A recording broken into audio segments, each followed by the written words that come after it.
একদিকে খাদ্য সংকট, অন্যদিকে রোহিঙ্গাদের দ্রুত জনসংখ্যা বৃদ্ধি যেন বাংলাদেশের জন্য একটি নতুন চ্যালেঞ্জ হয়ে দাঁড়িয়েছে। এতদিন সরকার এ বিষয়ে গুরুত্ব না দিলেও এবার নড়ে চড়ে বসেছেন অন্তর্বর্তী সরকারের প্রধান উপদেষ্টা ডক্টর মোহাম্মদ ইউনূস। এ ব্যাপারে শুরু হয়েছে জোর তৎপরতা। আগামী ঈদের মধ্যে রোহিঙ্গাদের প্রত্যাবাসনে আশ্বাস দিয়েছেন ডক্টর ইউনূস। এ প্রেক্ষাপটে সম্প্রতি জাতিসংঘ মহাসচিব অ্যান্তোনিও গুতেরেস বাংলাদেশ সফর করেন। গত 14 মার্চ প্রধান উপদেষ্টার সাথে কক্সবাজারের উখিয়ার বালুখালী ক্যাম্পে ঘুরে রোহিঙ্গাদের খোঁজ খবর নিয়েছেন অ্যান্তোনিও গুতেরেস। তারা অংশ নিয়েছেন 1 লাখ রোহিঙ্গার সঙ্গে সলিডারিটি ইফতারে। জাতিসংঘ মহাসচিব অ্যান্তোনিও গুতেরেস বলেছেন, রাখাইনে রোহিঙ্গা জনগোষ্ঠীর প্রত্যাবর্তন এবং তাদের অধিকার সম্পূর্ণরূপে ফিরিয়ে দেওয়ার জন্য আরাকান আর্মির সঙ্গে সংলাপে বসা জরুরি হয়ে পড়েছে। মিয়ানমার সরকারের গণহত্যা ও ধ্বংসযজ্ঞের মুখে 2017 সালে 7 লাখ রোহিঙ্গা পালিয়ে বাংলাদেশে আশ্রয় নেয়।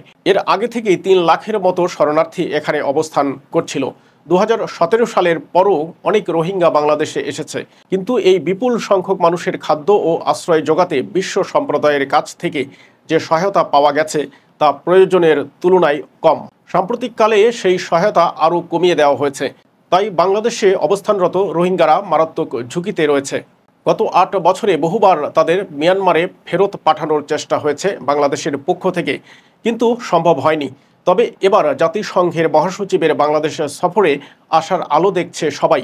চট্টগ্রামের ইফতার পার্টিতে তিনি বলেছেন, রোহিঙ্গাদের খাদ্য সহায়তা কমানোর বিষয়টি তিনি বিশ্বের বিভিন্ন দেশকে জানাবেন।